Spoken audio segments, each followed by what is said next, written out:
Xbox had their Gamescom event. They showed off a bunch of stuff, but for some reason Halo wasn't there, and we know why now.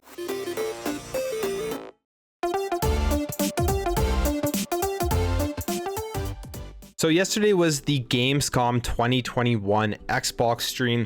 I streamed it and I thought it was pretty boring. I think most of the people who were in my stream were on the same page as me, that it was a pretty boring event. There wasn't too much stuff to get hyped about, and it was just excessively long in the sense that it was a 90-minute show and there were just long periods of talking that probably put a lot of the audience to sleep, if I'm being completely honest. And they could have easily condensed this show to something under 1 hour. Now, with that being said, Xbox recently has just been knocking it out of the park. I mean, the Xbox and Bethesda showcase at E3 was probably their best showcase ever.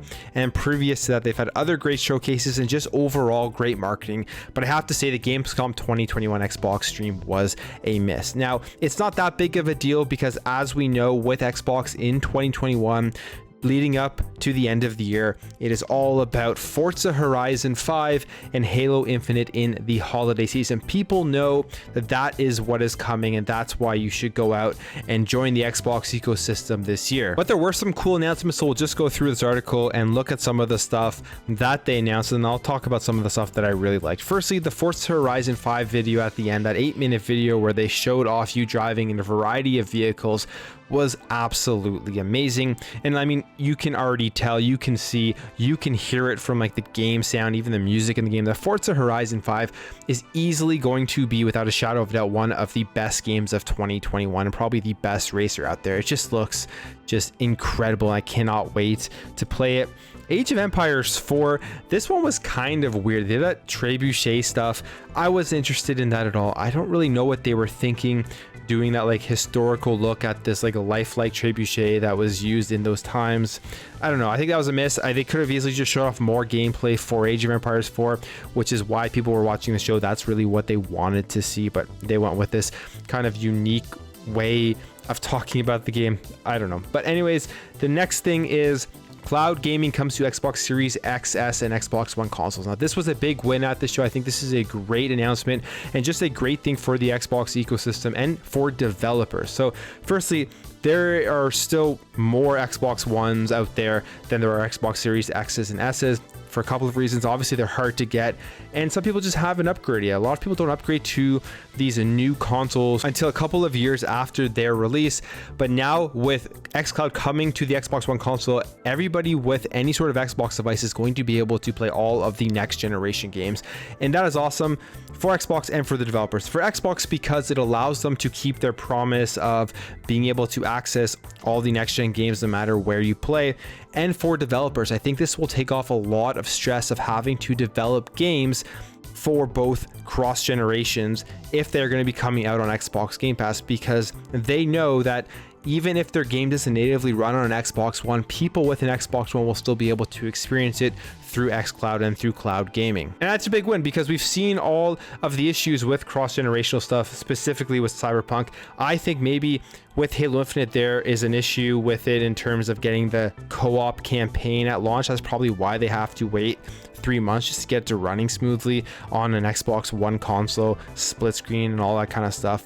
That's just my guess at it. I could be completely off base, but that's what I think. And we move on here to Microsoft Flight Simulator. I mean, that game is stunning to look at. They showed off some new 3D cities and all that kind of stuff. But the coolest thing to come out of the Microsoft Flight Simulator announcement was the PvP mode coming, where you're going to be able to race your friends in planes. So that sounds pretty awesome. If you're somebody who has a bunch of friends who loves Flight Simulator, you can just jump in and have a good time with them. They showed off some more Sea of Thieves stuff, really just a Borderlands style ship that you're going to be able to get. If you're a Sea of Thieves fan, that'll be good for you.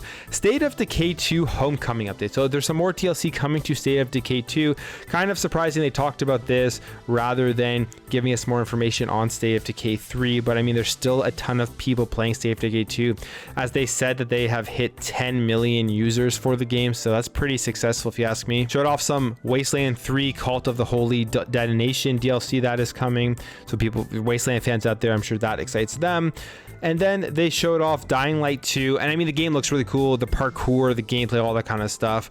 So it was interesting that they highlighted it there right at the beginning of the show too, pretty much. Crusader Kings 3, another strategy game coming to console. I believe this is the first time Crusader Kings has been on console, so that's pretty awesome, and you're gonna be able to play it on your Xbox Series X and S. If you're a strategy game fan, this is definitely something you're gonna want to look into. Then we move on to here to Humble's Games, and that they're bringing a bunch of their indies on day one with Xbox Game Pass, and that is actually an announcement that I really enjoyed because there were some cool looking games in there, sprite-based retro style looking games, side scrollers, look like some dungeon crawlers and stuff, all games that actually got me pretty excited to play. I love indie games, and I love seeing more of these games able to come on Xbox Game Pass. And all in all, something like this is not going to be for everybody, but at the end of the day, it really does increase the value of Xbox Game Pass, because you know there are going to be a bunch of people who play these games, and a lot of these games are going to be discovered by people who would have never thought of them just because they are on Xbox Game Pass. Stray Blade, so this was an interesting one.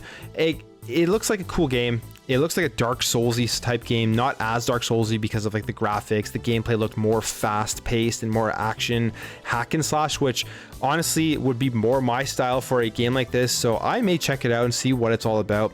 But yeah, it looks like a ton of fun. And they even say here it has elements of Metroidvania and Souls-like combat. So I mean, that sounds like a good time. We finally got some more information on the Gunk. Not too much information, just like a brief trailer, but saying that they are still working on this. It's still coming out in December, and we got a quick little trailer of it. The atmosphere and everything still looks cool in a game that I'm definitely excited to play. But yeah, all in all, like I said, a pretty boring show, and one of the most intriguing and interesting things from this show wasn't even there, and I was so confused after it ended. I'm like, why didn't they show it? And it was Halo Infinite. Why didn't they give us more information on Halo Infinite, and why didn't they give us a release date?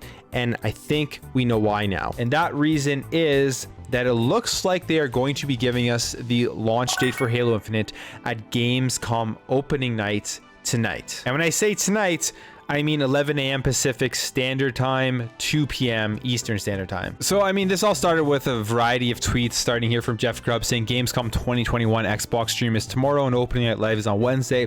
I think both events should have Xbox news, so don't expect everything exclusively in the Xbox stream. And then Clobril tweets coughs in tomorrow, and he's referring to Halo Infinite. And then we go here to Jez Gordon tweeting Xbox fans will want to watch Gamescom opening night live, and everybody is saying that they are going to be announcing the Halo Infinite release date. Mr. Matty Play saying they're going to be weird and show Halo's date, and they're not at their own showcase, aren't they? So I mean, this is what is pretty much everybody is insinuating, that they're going to be showing off Halo Infinite's release date at the Gamescom live stream today. Now, I don't know how I feel about this. It's interesting that they're doing it this way, that they're kind of splitting it up. I guess that's probably the biggest news that everyone is waiting for this holiday season, is when can you jump in to play Halo Infinite.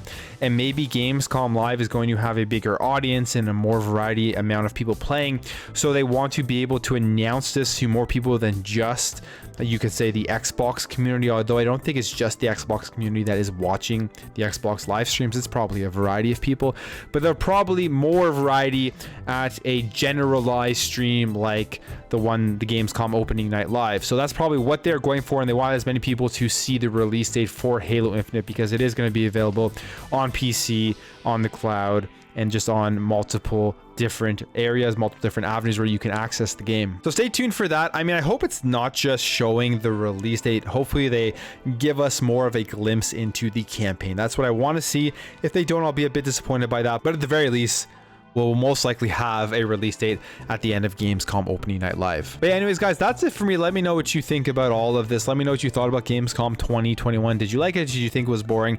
And what do you expect to see from Xbox, and specifically Halo, at opening night live? If you enjoyed this video, make sure to hit that thumbs up button. If you're new here and you like what you see throughout this video, I really appreciate you hitting that subscribe button to help this channel grow and help grow this community, so we can have great conversations in the comments below. Thank you again for watching. Thank you for your support, and I'll catch you in the next video.